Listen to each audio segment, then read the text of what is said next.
Burger Chef. Era una cadena de restaurantes de comida rápida estadounidense que empezó a operar desde el año 1954, en Indianápolis, Indiana. Se expandió por todo el país y en su apogeo en 1973 contaba ya con más de 1000 sucursales, incluidas algunas en Canadá.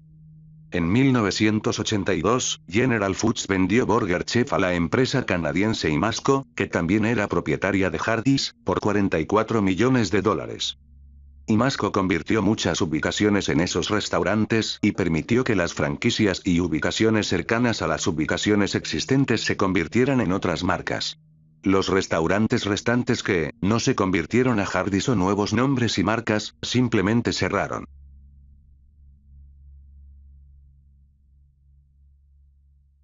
...17 de noviembre de 1978. Speedway. Indiana, Estados Unidos. Son aproximadamente las 11 de la noche. Un joven empleado de Burger Chef llega al establecimiento para reunirse con sus amigos, compañeros de trabajo suyos en el mismo lugar. La sorpresa es mayúscula cuando nota que no hay nadie. Más aún, la caja fuerte estaba abierta, y la puerta trasera del edificio no estaba cerrada. Esto provocó que el chico llamara a las autoridades.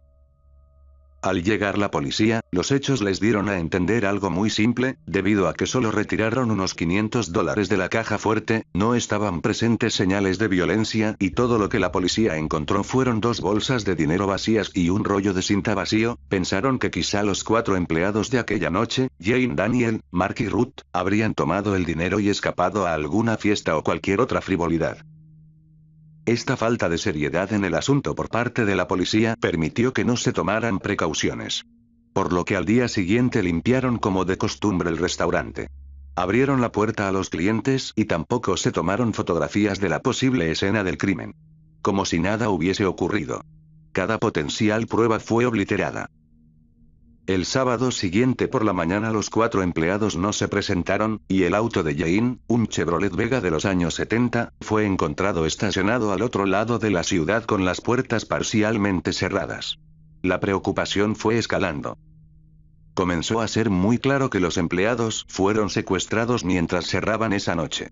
Se cree que el ataque pudo haber comenzado cuando empezaron a sacar la basura por la puerta trasera. Sin embargo, aparte de eso, los funcionarios prácticamente no tienen idea de lo que podría haber sucedido. Pasó otro día, y el domingo, al fin, un par de excursionistas encontraron a más o menos 30 kilómetros de su lugar de trabajo los cuerpos de los empleados del Burger Chef. Daniel y Ruth fueron asesinados a disparos al estilo de una ejecución, numerosas veces con un arma de fuego de calibre 38. A Jane la apuñalaron con tanta saña que la navaja se rompió y la hoja se quedó dentro de su cuerpo. Mark recibió una paliza con un objeto, que sospechan, era muy similar a una cadena. No murió en el acto, pudo arrastrarse un poco desde la zona en la que le propinaron los golpes. Aún así, el agotamiento no lo dejó moverse y se ahogó en su propia sangre.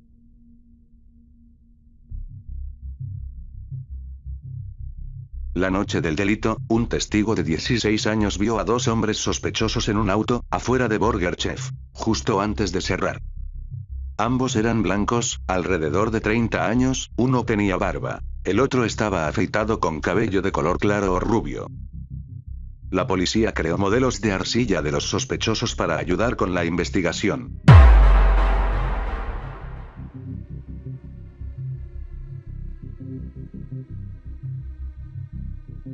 Se creyó que las víctimas habían sufrido el secuestro como consecuencia de un asalto fallido al restaurante. Y esto se debió a que por lo menos, una de las víctimas, reconoció a uno de los 2 posibles perpetradores. Mark estaba cubriendo el turno de otro empleado, no tenía por qué seguir en el lugar. Algunos investigadores apuntaban que él fue el inesperado error que llevó a los ladrones a deshacerse de ellos, por ser más que testigos. Se encontraron dinero y relojes en los cuerpos, implicando que un robo pudo no haber sido el único motivo para los asesinatos. It is sad to be alone at home these days. It feels so unreal when I look at the streets in my hometown today. The government tells us not to go outside. Ese mismo año, un hombre en un bar de Greenwood, una ciudad ubicada en el condado de Johnson en el mismo estado de Indiana, presumía haber estado implicado en los homicidios. La policía lo interrogó, pero pasó una prueba de polígrafo, declarando no haber estado involucrado. Tampoco había otros motivos para presentar cargos. Les dio los nombres de otros que podían pertenecer a una banda que asaltaba restaurantes de comida rápida, los cuales los investigadores sospecharon pudieron estar involucrados en el caso. Mientras seguían estas pistas, los oficiales encontraron a un hombre que tenía un fuerte parecido con la descripción del hombre con barba.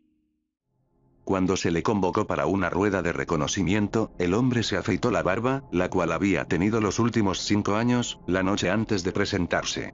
Uno de sus vecinos, quien no había sido visto por el testigo original, sino que había sido nombrado por el sospechoso de Greenwood, fue posteriormente enviado a prisión por robos cometidos con una escopeta. Otro individuo mencionado por el sospechoso que presumía en el bar, quien encajaba la descripción del hombre rubio, también fue enviado a prisión por otros robos a mano armada a restaurantes de comida rápida. Sin embargo, sin confesiones, a pesar de ofrecer acuerdos de súplicas a cualquier sospechoso no directamente responsable por los asesinatos, y sin evidencia física directa, del lugar de participación de los sospechosos en los asesinatos, no pudieron efectuar un arresto. Para ese entonces había algunas especulaciones sobre que el caso estaba relacionado con otros crímenes que habían conmocionado a la ciudad los meses anteriores, como el asesinato de Julia Skippers y los bombardeos de Speedway. En ese tiempo el perpetrador de los bombardeos seguía suelto. Sin embargo, se descubrió que estos no estaban conectados con los asesinatos de noviembre. Este caso también es interesante y podríamos abordarlo en otro video.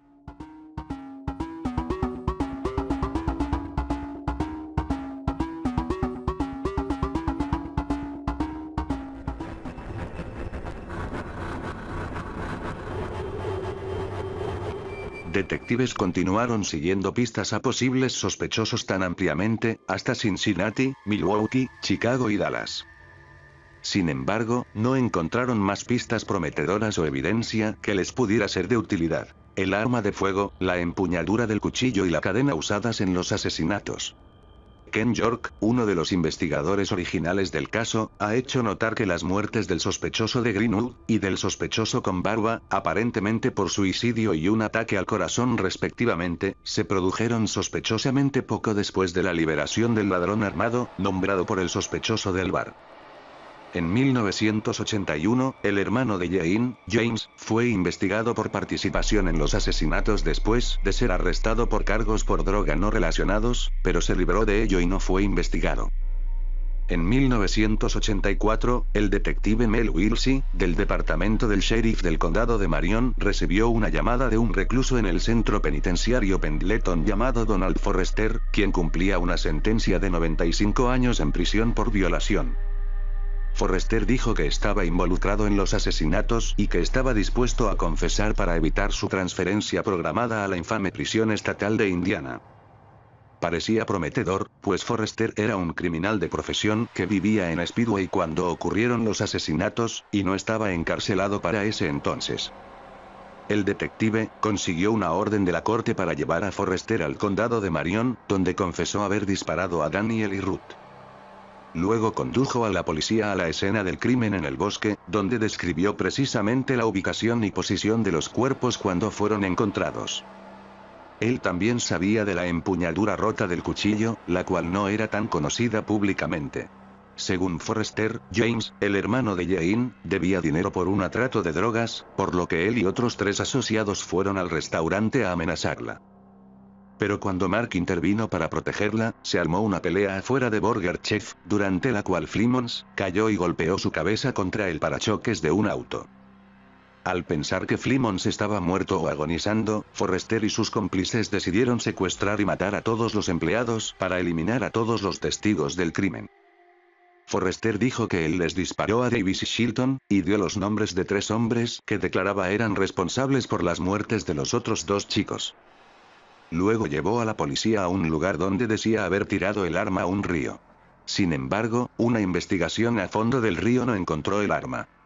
El detective interrogó a la ex esposa de Forrester, quien dijo que días después de los asesinatos condujo con ella hasta un área boscosa, donde él la dejó en el auto y fue a recoger varios casquillos de arma de fuego. Luego condujo de regreso a casa y se deshizo de los casquillos por el inodoro. Wilsey consiguió una orden judicial para registrar el tanque séptico de la casa, la cual ahora le pertenecía a otra persona.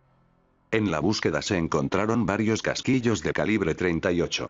Sin embargo, después que alguien dentro de la oficina del sheriff filtró detalles de la cooperación de Forrester, él inmediatamente retractó su confesión, declarando que había sido obligado. Sin más cooperación del delincuente, y sin evidencia directa que probara que él había cometido el crimen, nunca se presentaron cargos contra él. Murió en prisión en 2006 por cáncer, a la edad de 55 años. Más tarde se descubrió que la policía tenía razones para creer que la confesión de Forrester no era más que una estratagema, para que él recibiera un trato especial en la cárcel, pero nadie lo sabrá con certeza. ¿Cuál es su opinión? ¿Fue un asunto de narcotráfico que se salió de control? ¿Un asalto que resultó mal? ¿El acto perverso de un montón de depravados? En lo personal, parece que los asesinos fueron con la intención de emitir una amenaza, y la intrusión, y el nerviosismo de los empleados, les puso de mal humor, y consideraron mejor deshacerse de ellos para evitar problemas futuros. Sea como sea, tal vez nunca sepamos exactamente qué fue lo que ocurrió. Los perpetradores tampoco han hecho confesiones a la policía, aunque el hijo del hombre con barba le dijo a las autoridades que su padre le contó en secreto que había estado involucrado, antes de su muerte. This winter, it's feeling colder. This winter, the night has come to wrap us all in silver stars.